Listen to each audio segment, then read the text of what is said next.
This is one of those times when you're just editing a video and realise you haven't got an introduction. So, I am Jay. Welcome to Vroom Vroom.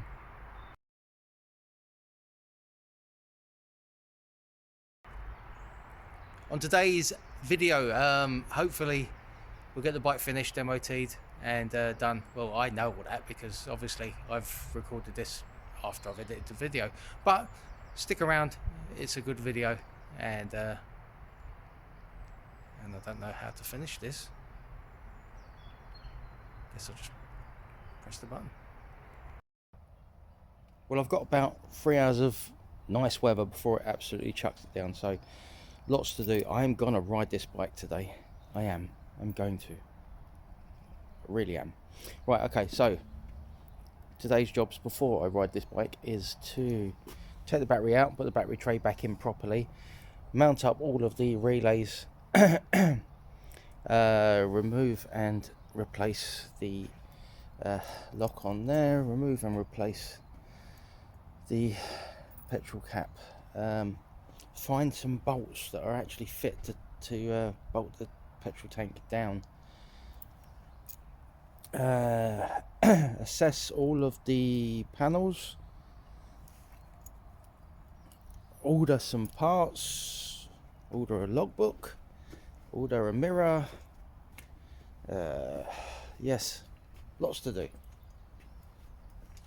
So yeah, get on with it. So I was just doing a lot of the boring bits. There's no nuts or bolts that came with this, so I needed a long one for the tank and the top two, so I've salvaged some of those and done it. The belly pan's back on now because I took it off, well, partly just to check stuff earlier on, and the battery tray's back in, so it's ready now just to go and make sure that I've got brakes and clutch and gears. So I'm going to go and grab a helmet and a pair of shoes, and then we're going to go around the block. So just been up and down, and yeah, it's okay. It was a bit snatchy into the first gear, but it was on choke. And on the turning, it was trying to pull in for me slightly on the left and right, but I think you get that on a lot of modern bikes. It was definitely missing, and the engine light's still up. I don't know if the ECU is still learning, so that might be one explanation to why it's doing it, but it does seem now it's warmed up a little bit to stop the missing slightly more. So yeah, it's not missing now. That was just on start up. So the brakes are okay, they're there front and back. The front brake's a little bit takes a little bit more lever than I'd like, so I'm going to adjust that up, but got gears, it moves, so well happy with that. So I think now is cup of tea time, and think about what I'm going to do next, which is probably going to be sit at the computer and order some parts. Right, I think it's time to assess the panels. I've de-stickered 2 of them because one of them, the sticker was completely just off anyway, so used a bit of acetone and T-cut and WD-40 to remove the resin. I think the best way is just acetone and then scrape it off as much as you can and then clean it, because it just takes forever otherwise. What I'm going to do now is just a little bit of plastic welding, because a couple of the panels have had a knock. I'm going to try and find the paint code for this as well, because I do like the colour. I was going to go just a matte black all over, but this is like a, I don't know, it is a silver. I know it doesn't come up well in there, but I would just, if I can find the paint code, then I do think looking at it, it's quite an easy paint to spray. So I'm going to get on with the plastic welding. I'll hook you back up in a second, and we'll see how this takes. I'm sure if you've seen some of my earlier videos, I've done this before. So that's the crack, you can see quite clearly through there.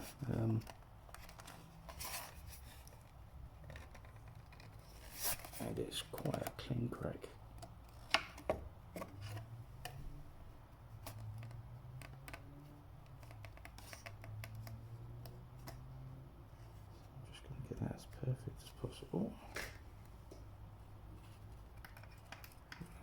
Get on.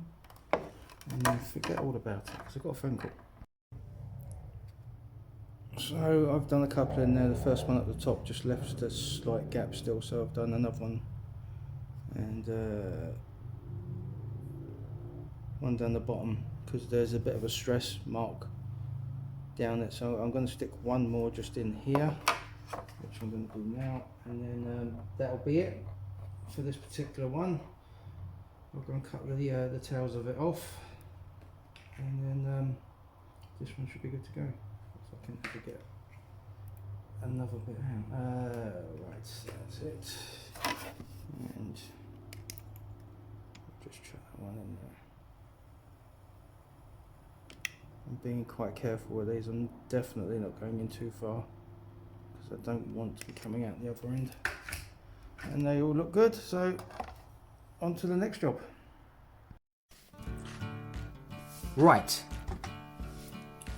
Due to problems with wind, and this was external wind, not my own, this particular segment was really bad, and I didn't want to subject you to that noise for the next couple of minutes. So I'm going to tell you what I was saying.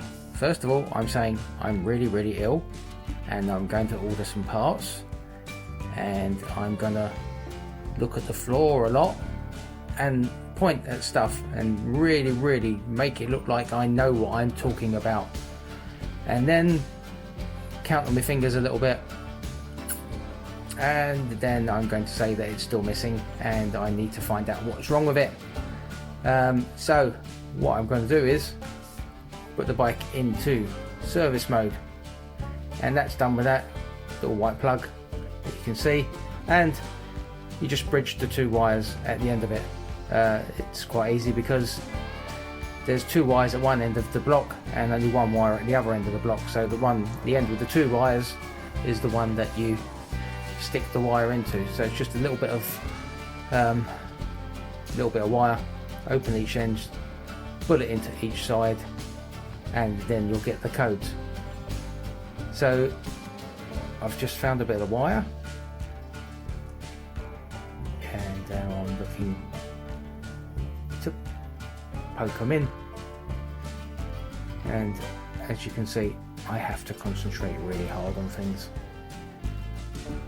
So once the wires are poked in, then with the engine kill switch on, you turn the bike on. So just a quick view of the bypass on there. Turn it on, and this is what comes up. What happened on this was the internet said that you need to have the kill switch off, turn it on, and then that's when the code comes up. But the code came up straight away, and it was quite easy to read. So I think I've done this a couple of times before. I was sure it was a code which is in there, and I can't see it. C13, that's the one. So looking at C13, it was to do with one of the sensors connecting to the airbox.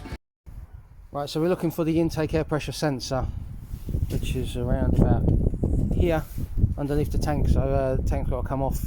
We'll check the wiring to it, then we'll check the voltage going to it, and we can do a continuity test on the actual sensor itself to see what's going on. So luckily I didn't put all the fairings on properly, I only just clipped them in because I'm waiting for a fixing kit. Oh, I ordered that as well yesterday.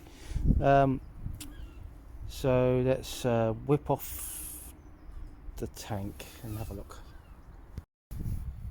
Well, admit your mistakes, that's probably me on this. Don't know if you can see, but I'll try and show you.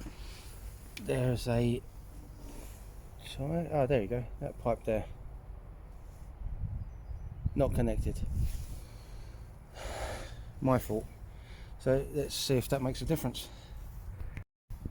Key on. I've not taken anything off that should stop this running, so let's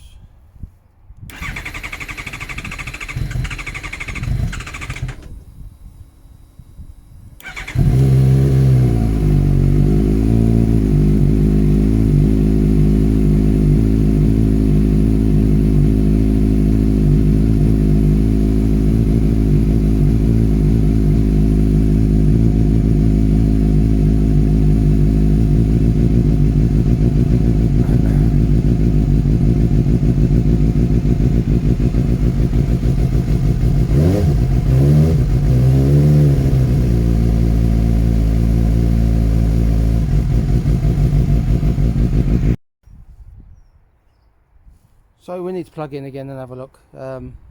That's not ideal, but let's see if that was the issue. Let's put a bit of wire in and have a look. Right, so take 2. Kill switches to off. The wires in the adapter, dealer mode, and let's see what code we get. Still got C13.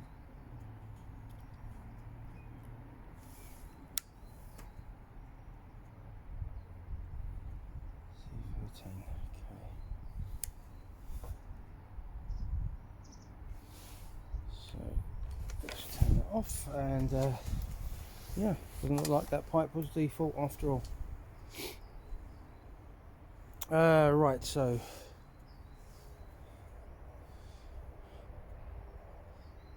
let's have another look. I think I need to see the underneath of the airbox.